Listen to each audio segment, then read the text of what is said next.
Good morning है everybody. आज की इस कक्षा में आपके लिए एक व्याकरण का नया विषय है बेटा, बिल्कुल समास। समास होता क्या है, उसकी परिभाषाएं, उसके भेद, उसके विषय में हम इस कक्षा के अंदर चर्चा करेंगे। तो सबसे पहले हमें ये पता होना चाहिए समास शब्द होता क्या है, ये शब्द कैसे बना। तो समास शब्द आपका सम उपसर्ग पूर्वक अस धातु से मिलाकर बना है आपका, और ये समास बन जाता है, जिसका अर्थ होता है भाई आपका संक्षिप्त करना या संक्षेप या आपका छोटा करना। तो ये इसका शाब्दिक अर्थ हो गया समास का। अब अगर हम समास शब्द को परिभाषा के अंदर बांधे तो इसकी परिभाषा क्या होगी भाई, समास होता क्या है, यानी वो छोटा करता है, किसको छोटा करता है, किसको संक्षिप्त करता है। देखो बेटा, समास के अंदर क्या होता है, दो पद होते हैं, एक होता है पूर्व पद और एक होता है उत्तर पद। वैसे तो दो पदों के अंदर आपका चलेगा, वैसे समास आपका दो से अधिक के अंदर भी हो सकता है, दो भी, तीन भी और ज़्यादा भी। पर हिंदी में आपके मोस्टली एग्जाम्पल जो मिलते हैं वो दो पदों के ही मिलते हैं, बाकी समास दो से अधिक पदों के अंदर भी हो सकता है। यानी इसको जो कहता है समास, क्या कहता है कि आपका पदों को छोटा करना, यानी उनको एकत्रित करना। जैसे मैं आपको लिख दूं राम श्याम, ये दो नाम है। अब इसमें बीच में ये आपका योजक चिन्ह लगा रखा है आपका, यानी दोनों पद समान है, दो व्यक्ति हैं, तो इसका हम विग्रह करेंगे तो विग्रह होता है राम और श्याम। ये दो नाम थे व्यक्तियों के, राम और श्याम, और समास जब हमने किया तो इस पद का हमने लोप कर दिया, और का ये योजक शब्द था, इसकी जगह हमने योजक चिन्ह का प्रयोग कर लिया और यहाँ पर द्वंद्व समास हो जाता है। तो यानी समास क्या करता है, कई पदों को मिलाकर एक कर देता है, एक समस्त पद बना देता है। वो जो समस्त पद बना वो कैसे बना, समास के माध्यम से ही वो समस्त पद बना। परिभाषा अगर करें तो क्या होगी, दो या दो से अधिक पदों को मिलाकर नया शब्द बनाने की प्रक्रिया को ही, या नया पद भी कह सकते हो आप, बनाने की प्रक्रिया को ही हम समास कहते हैं।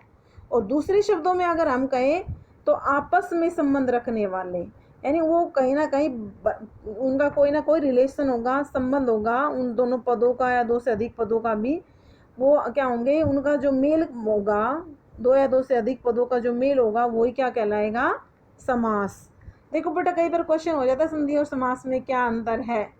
तो संधि हमेशा वर्णों के बीच में होती है, संधि हमेशा किस में होती है, वर्णों के बीच में। जैसे आपका संधि कर दो आपका हिम प्लस आल्य, हिम प्लस आल्य, तो यहाँ पर एक तो ये बीच में आपका जो हमने प्लस से जोड़ा, यानी दो पदों को हम दो वर्णों को हम जोड़ रहे हैं, हिम के ए को और हिमालय के आ को, ये दीर्घ संधि का एग्जाम्पल है। तो हिमालय बन गया, यानी दो वर्णों के अंदर चेंज कर दिया हमने, दो वर्णों को मिलाकर एक कर दिया, यानी एक बदलेगा कभी वर्ण, वो तो आपकी संधियाँ भी तीन प्रकार की होती हैं। यानी कहने का आपका मतलब है, यहाँ पर जो वर्ण था और ये वर्ण दोनों को मिलाकर एक कर दिया, और हिमालय आपका ये जो है शब्द बन जाता है। जबकि आपका संधि तो ये होगी। समास में क्या होगा, समास में होंगे पद, पद को मिलाकर एक नया पद तैयार किया जाता है, जिसको हम समस्त पद कह देते हैं या सामासिक पद। तो उसमें क्या होता है, उसमें संधि नहीं होगी, वहाँ पर क्या होगा आपका, कई एग्जाम्पल ऐसे होते हैं वहाँ पर संधि का भी नियम लग जाता है, पर यहाँ पर आपके जो कारक चिन्ह है, परसर्ग चिन्ह है, उनका लोप हो जाता है। जैसे मैं आपका कह दूँ परलोक गमन, फॉर एग्जाम्पल परलोक गमन, ये आपका समास युक्त पद है, गमन है भाई, ये गमन। तो यहाँ पर इसका विग्रह करेंगे, जब इनको अलग करेंगे, विग्रह में तोड़ना यानी अलग करना, तो यहाँ पर क्या हो जाएगा, परलोक को गमन, एक तो ये पद हो गया, और बीच में हमने ये आपका परसर्ग चिन्ह लेके आए को, परलोक को गमन, ये आपका कर्म तत्पुरुष हो जाता है। विभक्ति के आधार पर अगर तत्पुरुष का भेद माने तो परलोक को गमन तत्पुरुष समास का एग्जाम्पल है। तो समास में क्या किया हमने, वर्णों के अंदर चेंजमेंट ना करके यहाँ पर जो परसर्ग जो चिन्ह था, विभक्ति चिन्ह था या कारक विभक्ति कह सकते हैं, उसका हमने लोप कर दिया और दोनों पदों को मिलाकर एक पद बना दिया, वो समस्त पद है, इसमें अंदर समास होकर तब ये समस्त पद बना है। तो परिभाषा आपकी क्लियर कि समास किसे कहते हैं और समास में किन मतलब पदों के अंदर होता है, वर्णों के अंदर होता है, ये भी आपको क्लियर हो गया। यहाँ पर मैंने एक एग्जाम्पल भी दे रखा, महादेव।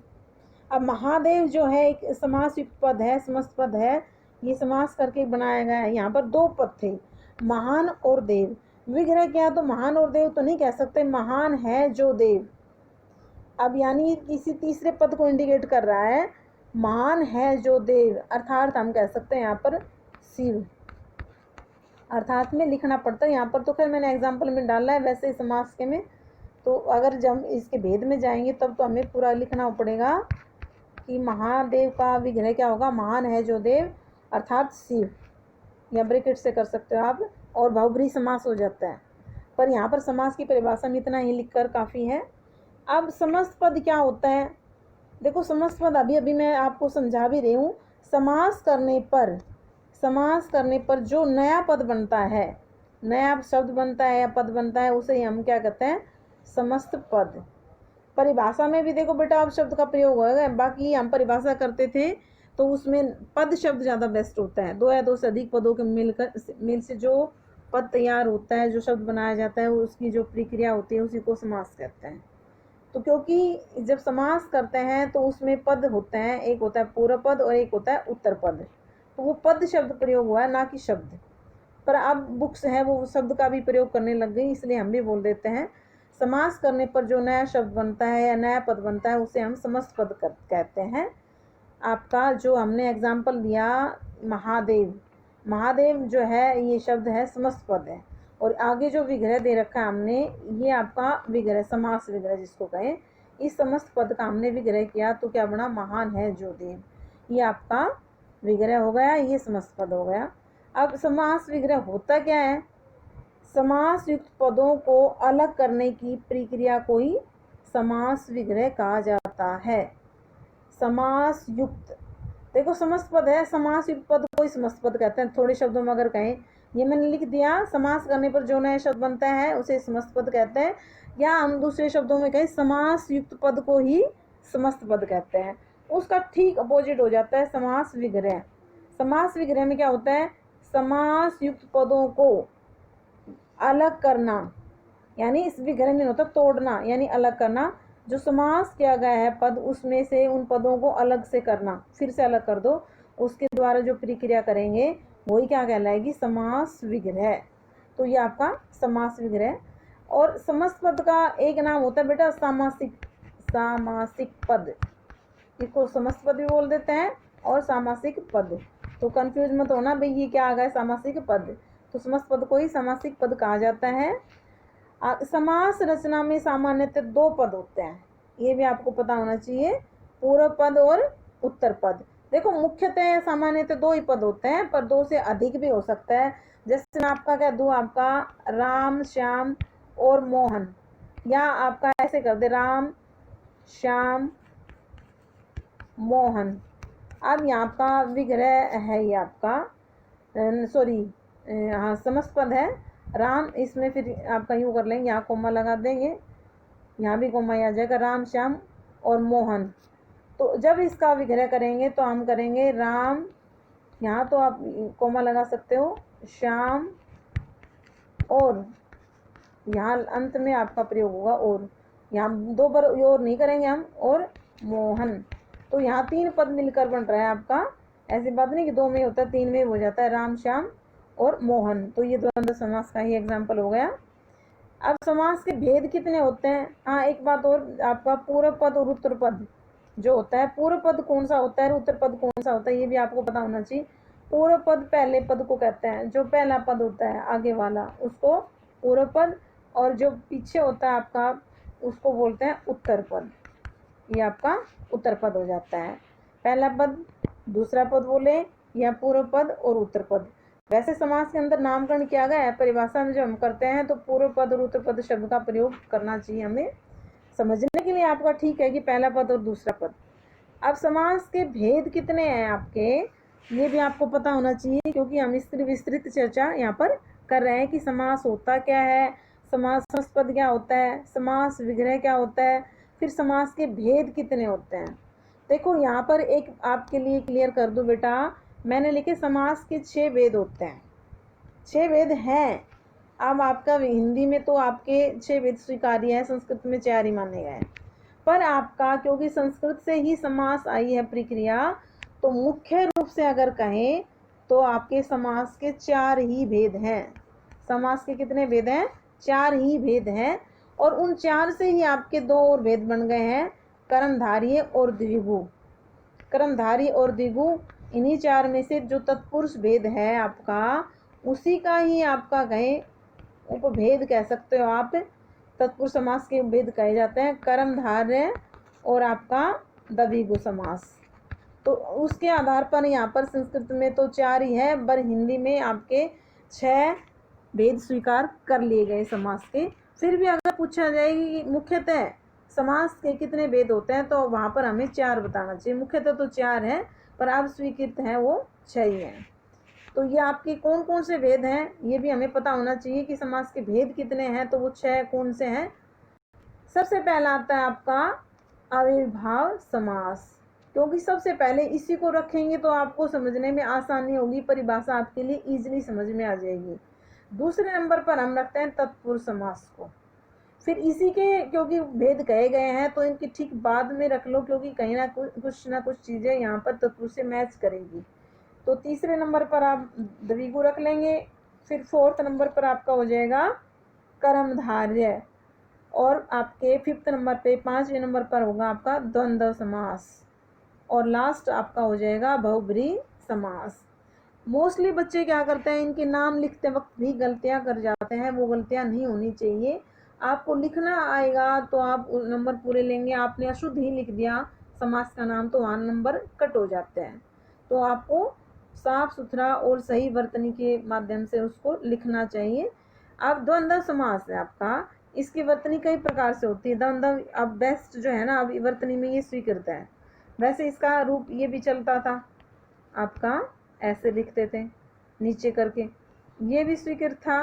गलत मैं इनको नहीं कहूँगी, पर जो अब चलन में है, वर्तनी में जो स्वीकार्य है, वो द्वंद्व का यही रूप स्वीकार है जो मैंने आपका इस डायग्राम के अंदर लिखा हुआ है। तो ऐसे लिखे, क्योंकि यहाँ पर अनुसार यहाँ पर आएगा आगे वाले दय पर। गलत ये भी नहीं है, प्रयोग ये भी चलते थे। तो ये आपकी डाउट्स नहीं होने चाहिए नाम को लेकर। ये आपके भेद का आपको पता लग गया। तो सबसे पहला भेद कौन सा है, इसमें हमने बताया था अभी, अव्ययीभाव समास। सबसे पहला भेद है अव्ययीभाव समास। इसके नाम से ही पता लग रहा है कि अव्यय होगा इसके अंदर। अव्ययीभाव जो शब्द बना, उसमें एक आपका आगे देखें तो ये अव्यय शब्द ही आ रहा है। इसी से आप ध्यान में रख लो, क्योंकि अगर परिभाषा में जब हम करेंगे, क्योंकि पहला ही समास देखो आप माइंड में सेट कर ले, पहला समास है उसका नाम है अव्ययीभाव समास, और पहले समास का पहला ही पद प्रधान होता है। आप यूं आप जोड़ोगे एक दूसरे से चीज़ें, तो आपको परिभाषा कभी भी भूल नहीं पाओगे, याद रहेगी हमेशा।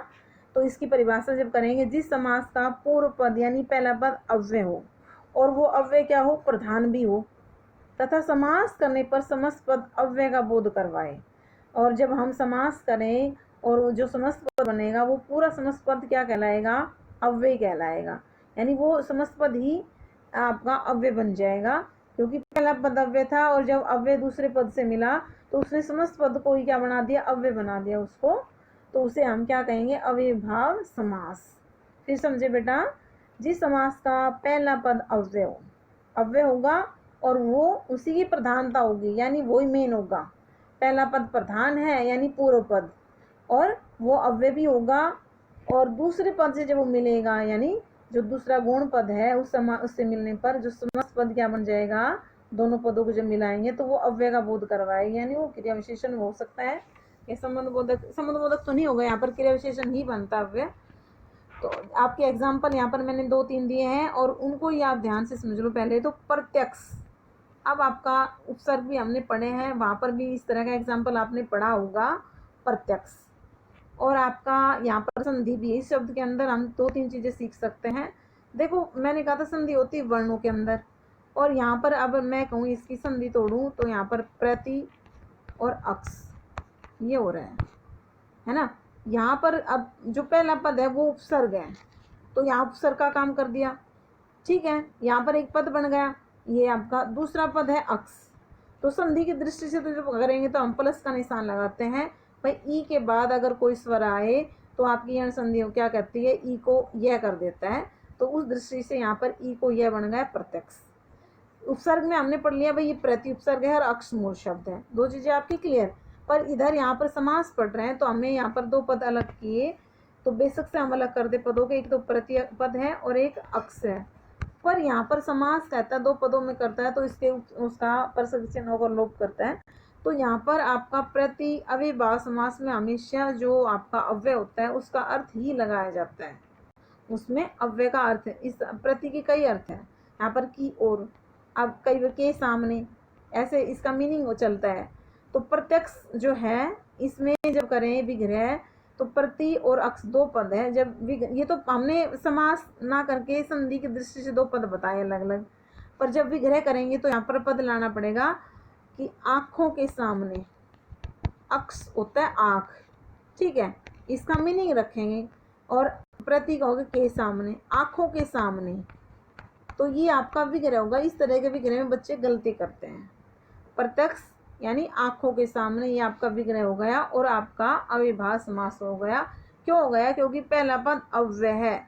अव्यय आपके उपसर्ग जितने भी होते हैं वो अव्यय में काउंट होते हैं। आपने उपसर्ग जब पढ़े होंगे तो आपके 4 तो उपसर्ग हो गए, हिंदी, संस्कृत, अंग्रेजी, अरबी, फारसी, और 5वें जो काउंट कर रखे हैं वहाँ पर आपके अव्यय शब्द जो आपके संस्कृत से आए हैं वो भी हैं। पर आपके जो उपसर्ग हैं उनको भी हम अव्यय ही बोलते हैं, ये भी अव्यय माने आ जाते हैं। और कुछ स्वतंत्र अव्यय भी प्रयोग में होते हैं जो किसी शब्द के साथ ना, संस्कृत में तो वो वैसे मोस्टली प्रयोग होता है, पर हिंदी में कहीं कहीं प्रयोग होता है, बाकी शब्द के साथ ही वो प्रयोग किए जाते हैं। तो आपका ये डाउट नहीं बचना चाहिए कि आपका जो पहला पद है वो अव्यय ही है। यहाँ पर दूसरा एग्जाम्पल देखें, यथा विधि, यहाँ पर भी एक पद है यथा और दूसरा है विधि। तो यथा का जैसे मीनिंग होता है जैसे भी होता है या के अनुसार भी होता है, क्योंकि कई अर्थ चलते हैं। यथा अव्यय आपका संस्कृत से ही आया हुआ है, और जो कोई एग्जाम्पल लिखते हैं तो वहाँ पर यथा ही लिखा जाता है जैसे शब्द के बजाय। तो यहाँ पर जैसे मीनिंग नहीं, यहाँ पर के अनुसार, विधि के अनुसार, इसका विग्रह हो जाएगा यथा विधि का विधि के अनुसार। तो आपका विग्रह देखें, इसके अर्थ कोई वो ले रहा है किसके, यथा के अर्थ को, ऐसे यथा नियम, नियम के अनुसार। अब यथा संभव, यहाँ पर मीनिंग थोड़ा चेंज हो जाता है, यथा संभव, यहाँ पर इसका विग्रह के अनुसार नहीं होगा, यहाँ पर होगा जितना संभव हो, जितना, क्योंकि दूसरे पद के अनुसार उसका मीनिंग वो देता है। एक अव्यय के कई अर्थ होते हैं, जितना संभव हो, तो ये इसका विग्रह यहाँ पर ये होगा। वैसे यथा कर्म, कर्म के अनुसार, यथा विधि, विधि के अनुसार ये चलता है ऐसे। और जैसे मैं कह दूँ आपका आमरण, आमरण जो पद है उसका होगा मरने तक। अब यह उपसर्ग है यानी अव्यय है, और मरने तक, आ का तक मीनिंग आ गया, मरने तक, यहाँ पर अर्थ पीछे जा रहा है। तो आपके विवाह समास में इस चीज़ों का आपको ध्यान रखना है कि उसका अर्थ लेना अव्ययकार वो भी आपकी दूसरे पद के ऊपर डिपेंड करता है कि अर्थ वो कैसे लेंगे। ये आपका एक समास हो गया है। यहाँ पर बुक से आप एग्जाम्पल आप प्रैक्टिस करें जितने भी आपकी बुक में दे रखे हैं। नेक्स्ट आपका समास है तत्पुरुष समास। अब तत्पुरुष समास कहा किसे जाता है, तत्पुरुष समास होता क्या है, तो जिस समास का उत्तर पद प्रधान हो तथा पूर्व पद गौण हो उसे तत्पुरुष समास कहते हैं, जैसे राजकुमार, जन्मांध आदि। अब तत्पुरुष समास पहले तो क्या है, नहीं उस देखो पहला आपको दिमाग में पहले वाले को ना भूले, अभी समास में पहला पद प्रधान था क्योंकि वो समास का पहला ही भेद है, ऐसे याद रखें आप। दूसरा समास है तत्पुरुष समास, इसका दूसरा पद प्रधान है यानी उत्तर पद प्रधान है। और इसके क्योंकि समास दो पदों में होता है, एक उत्तर पद होता है, एक पूर्व पद। यहाँ पर उत्तर पद तो प्रधान है दूसरा, पर पहला जो पद है यानी पूर्व पद वो गौण होगा, यानी वो मुख्य नहीं है। जो प्रधान होता है वो मुख्य होता है, और जो गौण होता है वो उसकी खास नहीं होती, वो तो साथ जोड़ते हैं उसको। तो दूसरा पद यहाँ पर गौण होता है, उसका कोई महत्व नहीं होता उसके मुकाबले, उसे तत्पुरुष समास कहा जाता है। और इसकी परिभाषा अगर और भी थोड़ी क्लियर करें तो तत्पुरुष समास में समस्त पद बनाते समय पदों के बीच की कारकीय विभक्ति का लोप हो जाता है, यानी जो परसर्ग चिन्ह होते हैं, जो आपकी कारक विभक्ति होती है उसका हम लोप कर देते हैं। जैसे मैंने अभी दिया था आपको थोड़ी देर पहले एग्जाम्पल परलोक गमन, तो वहाँ पर आपका पर को जो आया पद आपका उसका हमने लोप कर दिया, परलोक पद था एक गमन था, तो इसका लोप कर दिया जाता है तत्पुरुष समास जब हम करते हैं। तो उस आधार पर देखो उसी के आधार पर इसके 6 भेद होते हैं। किसके आधार पर? कारक विभक्ति के आधार पर, प्रसर्ग चिन्ह के आधार पर तत्पुरुष समास के 6 भेद होते हैं। पहले तो 2 एग्जाम्पल है, उनको मैं क्लियर कर दूं। राजकुमार, यहाँ तो मैंने बीच में से कोई एग्जाम्पल ले लिया, जैसे राजकुमार, इसका विग्रह करेंगे राजा का कुमार। भाई राजा का लड़का है उसी को तो राजकुमार कहते हैं। राजकुमार, राजा का कुमार, ये आपका संबंध तत्पुरुष है, क्योंकि काके की उसमें कारक चिन्ह होते हैं, तो आपका ये संबंध तत्पुरुष। पर आपको तत्पुरुष में लिखो तो भी ठीक माना जाएगा, पर उसको समझने के लिए तो आपको पता होना चाहिए भाई जो कारक आप चिन्ह आप प्रयोग कर रहे हैं वो आपका किस कारक का होता है चिन्ह, उसी के आधार पर उसका नाम हो जाता है। ऐसे दूसरा एग्जाम्पल यहाँ पर दे रखा है जन्मांध। यहाँ पर जन्मांध है, जन्म से अंधा, जन्म से अंधा, जन्मांध। वैसे यहाँ पर संधि भी हो जाती है, जन्म और अंध का ए मिलकर आ हो रहा है, जन्म से अंधा। तो यहाँ पर आपका अपादान तत्पुरुष समास हो गया, आपका जन्मांध तत्पुरुष समास का एक भेद है। तो मैं जो बात आपको यहाँ पर समझा रही हूँ बेटा, कारक विभक्ति के आधार पर इसके जो 6 भेद होते हैं वो कौन से होते हैं? आपने कारक पढ़े होंगे, कारक होते हैं आपके 8। आपका कर्ता कारक से लेकर आपने संबोधन तक पढ़ा है। आपको कर्ता, कर्म, कर्ण, संप्रदान, अपादान, अधिकरण, संबंध, संबोधन। तो उसमें पहला जो होता है वो कर्ता कारक होता है। इसको छोड़कर अंतिम क्या है? संबोधन, यानी एक अंतिम और एक फर्स्ट, यानी पहला, फर्स्ट और लास्ट, इन दो को छोड़कर बीच के जो 6 भेद बच गए उसी के आधार पर तत्पुरुष समास के 6 भेद हो जाते हैं। वो कौन से हो जाते हैं उनका, उसके आधार पर आपने कह सकते हैं कर्म तत्पुरुष, तत्पुरुष यहाँ शॉर्ट में लिखूंगी, कर्ण तत्पुरुष, फिर संप्रदान तत्पुरुष, अपादान तत्पुरुष, और आपका 1 2 3 4 5वां होता है आपका अधिक संबंध ले लेते हैं, संबंध तत्पुरुष, क्योंकि हमने कर्ता भी सबसे फर्स्ट में छोड़ रखा है, और अंतिम होगा अधिकरण तत्पुरुष। अब जब आपने कारक पढ़े थे तो बेटा आपने कारक विभक्तियों का भी ज्ञान किया होगा कि कर्म का जो होता है कारक चिन्ह होता है को, तो इसका जब विग्रह करते हैं, जैसे मैंने कहा परलोक गमन, परलोक को गमन, या मैं कह दूँ आपका स्वर्गगत, गत मीन गया, स्वर्ग को गया, तो स्वर्ग को गया हुआ या स्वर्ग को गत, दोनों तरह से विग्रह ठीक है, स्वर्ग को गत या स्वर्ग को गया हुआ। तो यहाँ इसका जो है ये विग्रह है, जब समस्त पद बनाएंगे, समास करेंगे तो इसका लोप हो जाएगा और स्वर्गगत पद बन जाएगा। ये आपका कर्म तत्पुरुष का एग्जाम्पल हो जाएगा। ऐसे ही नेक्स्ट दूसरा भेद होता है तत्पुरुष का, कर्ण तत्पुरुष। तो कर्ण तत्पुरुष का कारक चिन्ह देखो, कर्ण का जो कर्ण कारक होता है उसका कारक चिन्ह होता है से या के द्वारा, से भी कर लेते हैं कई जगह, के द्वारा कर लेते हैं, कई बार द्वारा का प्रयोग हो जाता है। संप्रदान का कारक चिन्ह होता है आपका को या के लिए, 2 होते हैं इसके भी। अपादान का कारक चिन्ह क्या होता है आपका? अपादान का अलग होने के भाव में होता है, और से आपका कारक चिन्ह होता है। ऐसे संबंध में क्या होता है आपका? संबंध कारक के अंदर आपका का भी हो जाता है, के भी और की। यहाँ पर तो आपका कारक में केवल का के की याद रखे, वैसे रा रे री भी चलता है, ना नी भी चलता है, तो का के की का प्रयोग होगा कारक के अंदर। तो और लास्ट होता है आपका अधिकरण। अधिकरण कारक जो होता है उसका क्या होता है कारक चिन्ह? में पर, में पर। उसी के आधार पर इसके 6 भेद बने और इन्हीं विभक्तियों का प्रयोग होगा जब इसका हम विग्रह करेंगे। यहाँ पर मैंने आपको कर्म का एग्जाम्पल दिया था। कर्ण का हम ले तो जैसे मैं कह दूँ आपका तुलसीकृत, तुलसीकृत।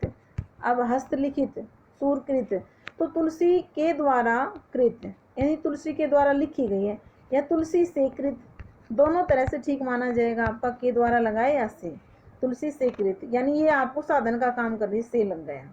वहाँ पर को था, कर्म था, ये आपको परलोक को गमन भाग गया, कहाँ? परलोक में। ऐसे ही आपका स्वर्ग को गत, स्वर्ग को गया, जेब कतरा, जेब को काटने वाला, तो वहाँ पर आपका कर्म तत्पुरुष हो जाता है। ऐसे ही तीसरा भेद आपका कर्म हो गया, कर्ण। फिर संप्रदान में हमने कारक विभक्ति बताई थी आपका को या के लिए, को या के लिए, तो उसका हम कह दे रसोई घर, रसोई घर। तो रसोई घर जो है आपका समस्त पद है, समासित पद है। जब इसका विग्रह करेंगे तो क्या होता है? रसोई के लिए घर, रसोई के लिए घर।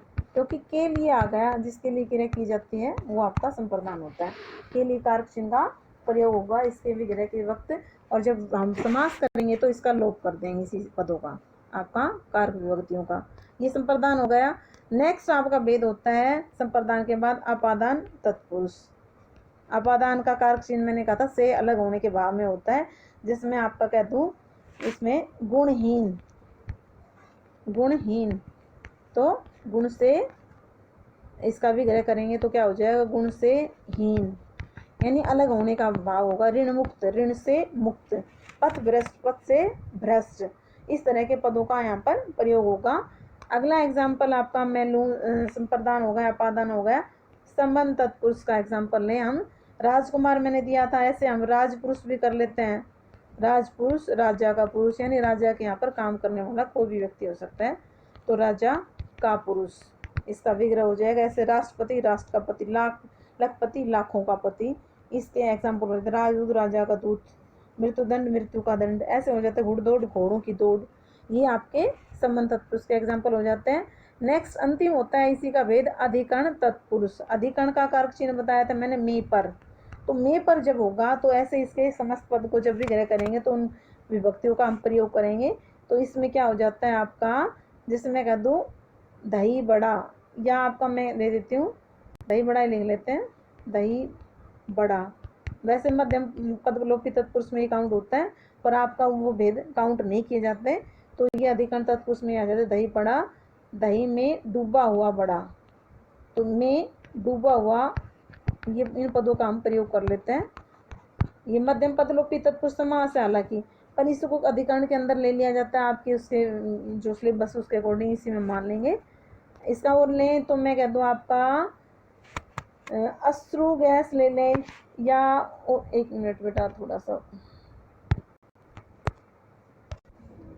घुड़सवार, घुड़सवार, तो घुड़सवार क्या होगा विग्रह इसका, घोड़े पर सवार, घुड़सवार घोड़े पर सवार। तो यहाँ पर आपका घोड़े जो पर हमने प्रयोग किया वो अधिकरण का कारक चिन्ह है, घोड़े पर सवार। ऐसे मैं कह दूँ आपका ग्रामवासी, ग्राम नहीं ग्रामवासी तो ग्राम का वासी हो जाएगा, संबंध तत्पुरुष हो जाएगा। जग बीती ले लें आप, बीती, जग बीती, जग पर बीती, जग पर का प्रयोग कर लेंगे, जग पर बीती, जग बीती हो जाएगा। आप बीती, आप पर बीती हो जाता है। नीति निपुण शब्द हो जाता है, नीति में निपुण, या मैं कह दूँ आपका युद्धवीर, युद्ध में वीर। इस तरह के एग्जाम्पल इसमें हो जाएंगे। कुल श्रेष्ठ, कुल में श्रेष्ठ, ये आपके अधिगम तत्पुरुष के एग्जाम्पल। एक और अन्य भेद माना जाता है तत्पुरुष का, वो होता है नए तत्पुरुष समास। अब नए तत्पुरुष इसके नाम से ही पता लग रहा है कि इसमें नए, नए जो यानी नहीं, यानी जिस समास का पहला पद यानी पूर्व पद क्या होगा, निषेधवाची अव्यय होगा।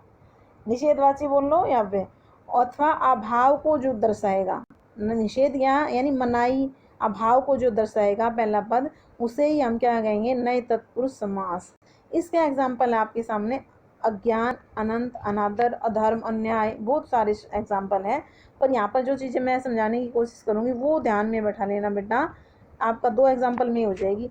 देखो अज्ञान का जब विग्रह करेंगे तो होगा नए ज्ञान, क्योंकि इसकी परिभाषा क्या कहती है, जिस समास का पहला पद निषेधवाची अव्यय हो, यानी पहला पद निषेधवाची होगा यानी नहीं, न, और दूसरा पद है ज्ञान, संज्ञा पद है, न ज्ञान। तो इसका जब समस्त पद बनाएंगे तो अज्ञान, अज्ञान हो जाएगा ये आपका, यानी इसका हमने रख लिया न है, वो ए का ए जो है निषेधवाची है। जब विग्रह किया तो हमने न रखा, दूसरा पद ज्ञान, पर समस्त पद बनाएंगे तो अज्ञान बनेगा। ऐसे मैं कह दूँ अन्याय, न न्याय, ऐसे अधर्म, न धर्म, इस तरह इसका विग्रह चलता है। तो पर यहाँ पर मैंने आपको जो एग्जाम्पल दिया, जैसे मैं कह दूँ अधर्म या ज्ञान, इसी को ले लें, अधर्म या ज्ञान या अन्याय, जो भी है आपके एग्जाम्पल। यहाँ पर आपका मैंने कहा एक पद तो न होगा, दूसरा पद होगा ये होगा धर्म। तो यहाँ पर जो इस पहले जो दूसरा पद है उसका पहला वर्ण क्या है, ध यानी व्यंजन। अगर दूसरा पद व्यंजन से शुरू होता है तो समस्त पद में हम न की जगह ए का प्रयोग करते हैं, तो इसका समस्त पद क्या बना, अधर्म। जबकि अगर जब विग्रह करें और दूसरा पद स्वर से शुरू होगा, व्यंजन से शुरू ना होकर स्वर से हो, जैसे अनंत है, इसका विग्रह करेंगे तो न अंत है, इसका विग्रह क्या होगा, न अंत, यानी जिसका कभी अंत ही ना हो, अनंत। तो यहाँ पर दूसरा पद स्वर से शुरू हो रहा है, तो समस्त पद जब बनाएंगे तो न की जगह ए का प्रयोग नहीं है बेटा, अन का प्रयोग है। अन उपसर्ग आपने पढ़ा होगा, और ऐसे ही आपने ए उपसर्ग भी पढ़ रखा है। यानी दूसरा पद व्यंजन से शुरू है तो आप क्या जोड़ते हो, ए, और दूसरा पद अगर स्वर से शुरू है तो आपका अन, हलंत वाला। तो अब जब हम इसको मिलाएंगे तो क्या होगा, अनंत जब करा हमने अन जोड़ा, आपने न की जगह हमने क्या जोड़ दिया, अन, और दूसरा पद है अंत, तो ये ए इसमें मिल जाएगा, इसको पूरा कर देगा, और अनुस्वार इसके ऊपर था वो यहाँ आ जाएगा, आनंद पद बन जाता है। ऐसे ही अनादर पद है, इसमें न आदर, विग्रह क्या होगा, न आदर, क्योंकि यहाँ पर भी हमने दूसरा पद क्या है, विग्रह था न आदर। दूसरा पद स्वर से शुरू हो रहा है तो हम अन जोड़ेंगे समस्त पद में, तो अन और आदर, आदर का आ मिल गया तो इस न को पूरा कर देगा, अनादर। ऐसे अनादि, न आदि, इस तरह के एग्जाम्पल इसके अंदर होते हैं। आज की इस कक्षा में इतना ही बेटा, इसका आप अच्छे से अभ्यास करें, बुक से करें, कोई डाउट्स हो तो आप मेरे से क्लियर कर सकते हो। धन्यवाद बेटा।